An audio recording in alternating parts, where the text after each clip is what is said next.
Hey guys, it's Jim Bounds at Motorhome Rehab Ranch, and we're all here together. So I'm going to get rid of this hardware here. Let's talk. Oh, I go outside, gotta wear the beast. Look, thanks for spending a few minutes with me.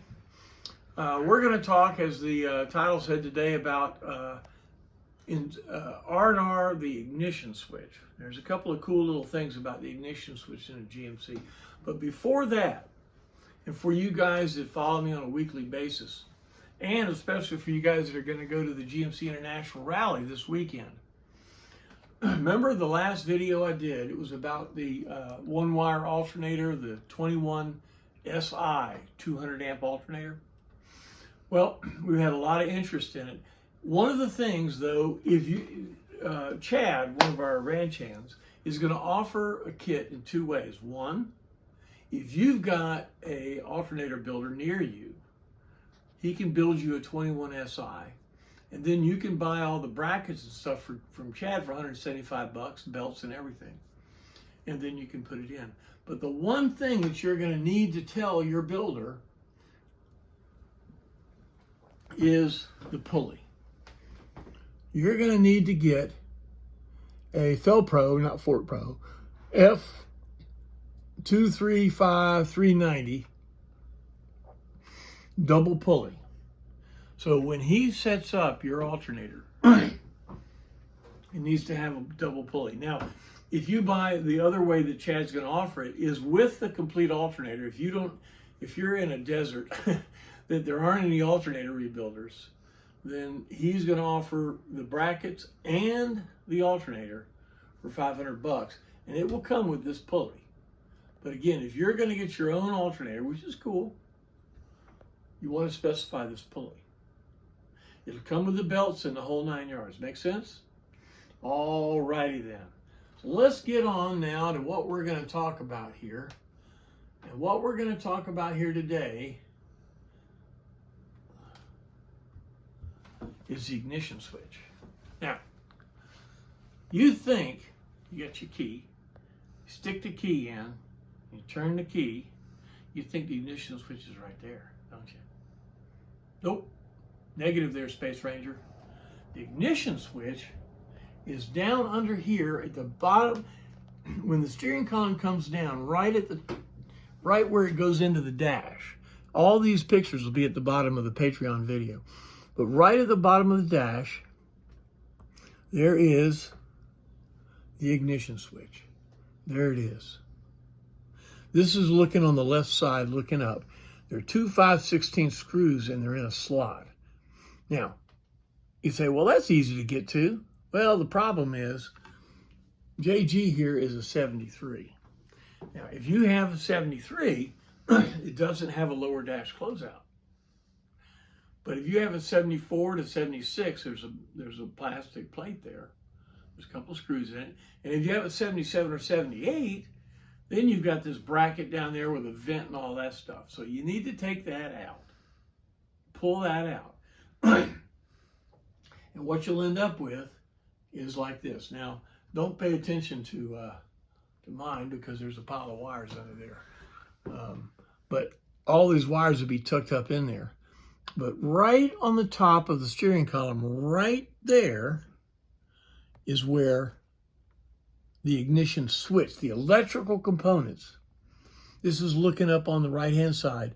Those connectors right there. And you see that purple wire connector? That is your starter switch. When you hit the key, that purple wire puts power to your starter. So if you have a problem with your ignition, you turn it and it won't go, and then finally you turn it real hard and then it finally clicks. Your problem is it's adjusted wrong. Let's see, right here. On the other side, what's holding it are these two 5/16 screws. So what you'll do is you loosen these two screws and you slide that switch up. See that little rod right there? Oh, right there. Comes from the ignition switch up top where your key is. and it pushes down. It goes into the ignition switch and it pushes down, and it makes contact along there. All right? You know, somebody says, well, that means you could start it without the key. Well, yeah, but now you can't turn the wheel, because up in the steering column is where the key is, the tumbler, and where the steering column lock is. Make sense? Now, if you didn't have your key, and if you had to drive, I mean, the Indians are circling, you got to go. Take the steering column apart. There's a star ring on the top of the steering column. It's got a clip on it. You pull that off. That's what the lock mechanism is. Then you come down here to this switch, take the switch off, take a screwdriver and stick it in the hole where that little coat hanger wire is, and you can start the thing. Make sense? Well, if it doesn't, call me. But this is the ignition switch. It is all the electrical parts of the ignition switch. Now, to get it out, you come on this side, and there are two connectors. There's a white connector and a black connector, and it's got a release right there. You pop the releases and pull the connectors out because it's solid in there. Then you take those two screws out, and the whole ignition switch module comes right out. If you say you need a new one, well, 76 Tornado ignition switch, no problem. So you go to turn your key and nothing happens. Nothing happens. Could be the ignition switch. And to be honest with you, after 50 years, give the thing a gold watch, go buy another one. You know? I mean, you diagnose, you know, some guy says, well, something's wrong with it. Well, then you start diagnosing it. Dude, it's 50 years old. Replace it. Make sense? Now, there's another little doodad down on the bottom. Here's your steering column coming down, and here's the floorboard where it goes into the floorboard right here. There's a switch right there at the base. This is called the neutral safety switch. Okay? And you can see there's a screw here, and it's on a slot. All right? And if you look at the other side, the other side also has a screw with a slot. The whole idea of the neutral safety switch is when you're in park, it's supposed to let you start it, but if you're in another gear, it's not supposed to let you hit the key. Make sense? So if you have to move the shifter handle and turn the key to get it to start, right? Loosen those two screws. I think it's a 3/8. Loosen those two screws and move it back and forth on the top of the steering column, and you'll get it in the one spot that when it's in park, it will contact the two purple wires, and it'll start. Now, JG here is my lab rat, you know, and over the years, JG's had to put up with a whole lot. My neutral safety switch went out many years ago. If you look down at that neutral safety switch, you'll see a white connector with two purple wires on it. Unplug it and make a jumper. You see what I'm saying? Make a jumper right there. So I can start my coach in any gear. Because I've disconnected and I've jumped the neutral safety switch, and the purple wire, one of these purple wires goes directly to the starter, and one of them comes from the ignition switch. So when the neutral safety switch is in the right place, it feeds it through, boom, you got it. Make sense? And I pity the man that's ever going to take my coach, because it's got a few modifications to it. But over the years, things happen. Electrical's a big thing. Out of 50 years, you get corrosion in wires, corrosion in non-soldered connections, corrosion in switches. You know, you'll see that in a lot of cars. The first thing that goes is the electrical stuff, and The ignition switch is one of those things that without that, the party's over. Make sense? So to get in there, again, if you have a late model, you need to break it down to where you can get underneath there. And then you'll see the ignition, you'll see the neutral safety switch, you'll see them all tied together. Right?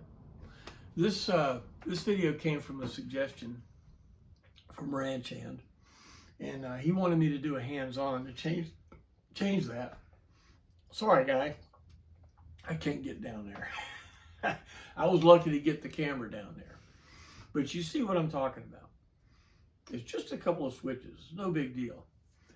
Now, this rod, remember I told you about this rod that goes into here. The rod goes up into the dash where the key is, and there's a rack, a gear rack. When you turn the key, it pushes that rod. So if you turn the key and that rod doesn't move, dude, the rack's broken. Okay? You say, well, how do I get in there? Well, to be honest with you, at 50 years, it might be better use of your labor to replace the whole steering column. To be honest with you. Because there's a lot of parts in there that go bad. About the time you change one, another will go bad. Right? Can you buy an exact steering column? The operative phrase is it almost fits perfect. You can almost buy the steering column aftermarket that fits perfect. But the thing is, when you buy a steering column, it's got to have, you want to have tilt. You may want to have the ignition switch, turn signals, emergency flashers, all of that on the column. And if you look at aftermarket steering columns, you can buy them with any combination of accessories, switches, and things like that. The one company you may want to go to on your Google is Flaming River, flamingriver.com. Now, I will warn you, their steering columns are very pricey, but they're very, very nice. If they're a little pricey, price it out at Flaming River. Find out all the features and stuff you need, and then go to Summit or Jegs and get one that's got the same accessories and things like that. It'll cost a little less. And I've put in both. The Flaming River fit very, very nice. The Summit fit nice too. You know, you say, golly, you're going to change the whole steering column? Yeah, it's 50 years old, man. The thing is old, OLD. There's a lot of little parts in there. And at this point, if you've got a problem with your key, you got a problem with a bunch of things, maybe your lower mass bearing is bad, or your steering wheel looks like butt, you know, at 50 years, anything you touch, you should consider replacing it. Follow what I mean? And the steering column, if it breaks, you got a problem. Make sense? So look, I hope this helps the guy that asked for this. Any of the parts, your application is a 76 Tornado. I do have the part numbers. If you can't find it, give me a call. I can look them up in my database. But it's a standard steering column. All right. Look, I hope this helps. And listen, for you guys that are going to go to the International Rally, Chad Blackburn with the Alternators will be there. He's going to be at the Creekwood Farm RV Park, spot number 44. Ranch Hand Chad, go see him. And he'll have 10 sets of the brackets. If you wanted to go with the 200 amp alternator and get your own, he'll have 10 sets of brackets, and he'll have 3 sets that have the alternator and everything with it too. This is the beginning. Last month we came up with motor mounts. Ranch Hand Will came up with new front motor mounts. And we have this alternator thing. If you've got a part that really works well for you, that you've kind of figured it out and made all the pieces and stuff, give me a call. I'd love to tell all the other ranch hands about what we've got and new upgrades and parts and things like that. And that's one of the things that that Motorhome Rehab Branch can help you guys with. We can look for parts. We can find new things. Tell me what you're looking for. All right, guys. Well, look, I hope this has been helpful to you. If you have any questions, give me a call, Ranch Hands. And if you're not a ranch hand, go to the front page on Patreon and read there and sign up. Send me $5. Believe me, call me at 2 in the morning. Of course, it better be good. Call me. All right, guys. Thanks a lot, and we'll see you next time.